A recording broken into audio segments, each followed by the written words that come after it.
ଶରୀରରେ ଝିଟିପିଟି ପଡ଼ିବାର ଅର୍ଥ କ'ଣ? ପ୍ରାୟତଃ ସମସ୍ତଙ୍କ ଘରମାନଙ୍କରେ ଝିଟିପିଟି ରହିଥାନ୍ତି। ଯଦି ଆପଣଙ୍କ ଘରେ ବି ଝିଟିପିଟି ରହିଛନ୍ତି, ଏଥିସହ ଆପଣଙ୍କ ମଧ୍ୟରେ ଜ୍ୟୋତିଷ ଶାସ୍ତ୍ର ଉପରେ ବିଶ୍ୱାସ କରୁଛନ୍ତି, ତେବେ ଯଦି କେବଳ କାହାର ଶରୀର ଉପରେ ଝିଟିପିଟି ଖସି ପଡ଼ିଥାଏ, ତାହେଲେ ଅର୍ଥ କ'ଣ ହୋଇଥାଏ ଚାଲନ୍ତୁ ଜାଣିବା।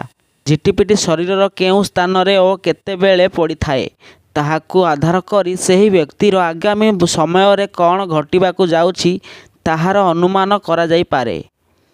ନମ୍ବର 1, ଯଦି କୌଣସି ପୁରୁଷ ଡାହାଣ ହାତରେ ଝିଟିପିଟି ପଡ଼ିଥାଏ, ତେବେ ଝିଟିପିଟି ସେହି ପୁରୁଷ ଉପରେ ଏଭଳି ଭାବରେ ପଡ଼ିବାକୁ ବହୁତ ଶୁଭ ହୋଇଥାଏ।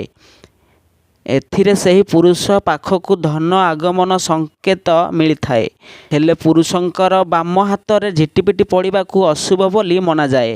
ନମ୍ବର 2, ମହିଳାମାନଙ୍କର ବାମ ହାତରେ ଝିଟିପିଟି ପଡ଼ିବାକୁ ଶୁଭ ମନାଯାଇଥିବା ବେଳେ ଡାହାଣ ହାତରେ ଝିଟିପିଟି ପଡ଼ିବାକୁ ଅଶୁଭ ବୋଲି ମନାଯାଇଥାଏ, କାରଣ ଏହାଦ୍ୱାରା ସେହି ମହିଳାର ବହୁତ ଶୀଘ୍ର ଧନୀ ହେବାକୁ ଯାଉଥିବା ବୋଲି ସୂଚନା ଏଥିଦ୍ୱାରା ମିଳିଥାଏ। ନମ୍ବର 3, ଯେତେବେଳେ ଘରେ ଗୋଟିଏ ଝିଟିପିଟି ଉପରେ ଅନ୍ୟ ଏକ ଝିଟିପିଟି ପଡ଼ି ରହିଥାଏ, ତେବେ ଏହାର ମାନେ ହେଉଛି କି ଆପଣ ବହୁତ ଶୀଘ୍ର ଆପଣଙ୍କର କୌଣସି ଅତି ପ୍ରିୟ ବନ୍ଧୁ ସହ ସାକ୍ଷାତ ଆଗାମୀ ସମୟରେ ହେବାକୁ ଯାଉଛନ୍ତି।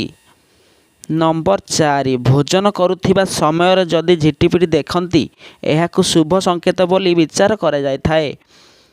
ତେଣୁ ଯଦି ଭୋଜନ ସମୟରେ ଝିଟିପିଟି ଉପରେ ନଜର ପଡ଼ିଥାଏ, ତେବେ ଏହା ଆପଣଙ୍କୁ ଭଲ ସୂଚନା ଦେଇଥାଏ।